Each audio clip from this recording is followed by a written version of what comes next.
तो सीख लिया अलार कलाम से, वहां से भी चले गए, उद्दक रामपुत्र के पास पहुंचे।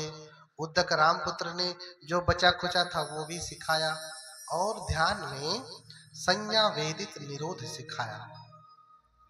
4 ध्यान होते हैं, फिर 4 के बाद 4 और होते हैं, आकाश अनंतायतन, किंचनायतन, नेव संज्ञा ना संज्ञायतन।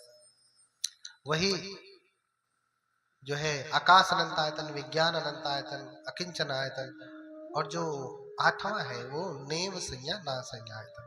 यही सिखाया उन्होंने। सिखाने के बाद फिर उनसे पूछते, क्या आपको अब दुख नहीं होता? आपके भीतर राग नहीं पैदा होता, द्वेष नहीं पैदा होता, मोह नहीं पैदा होता?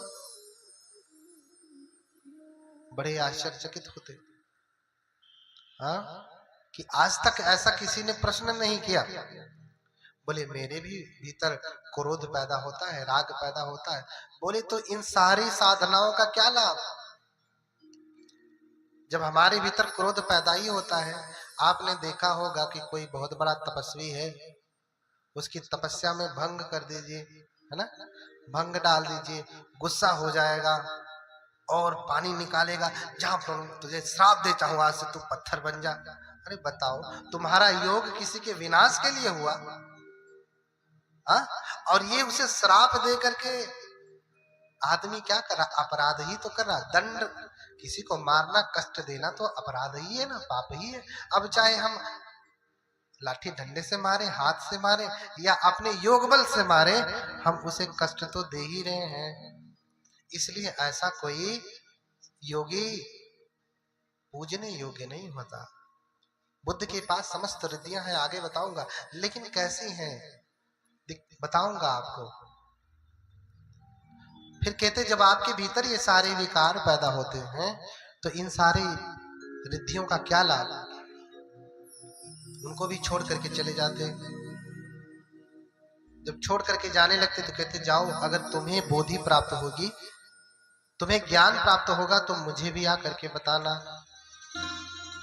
छोड़ करके चले जाते हैं।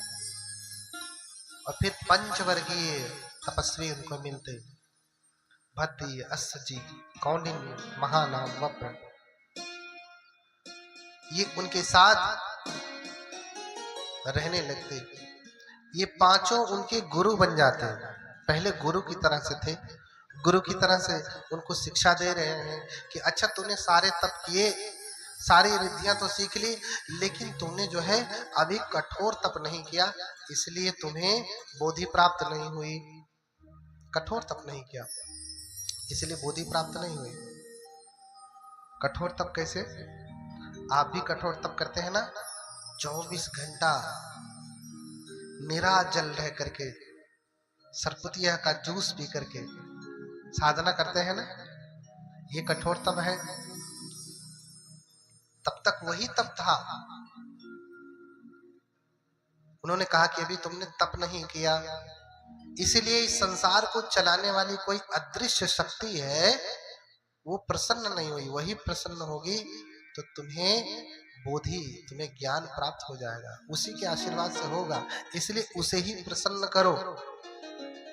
सिद्धार्थ कहते, ठीक है, उसे ही प्रसन्न करते। तो बोलिए आप सभी गुरुगण, मुझे बताएं कि मैं क्या करूं।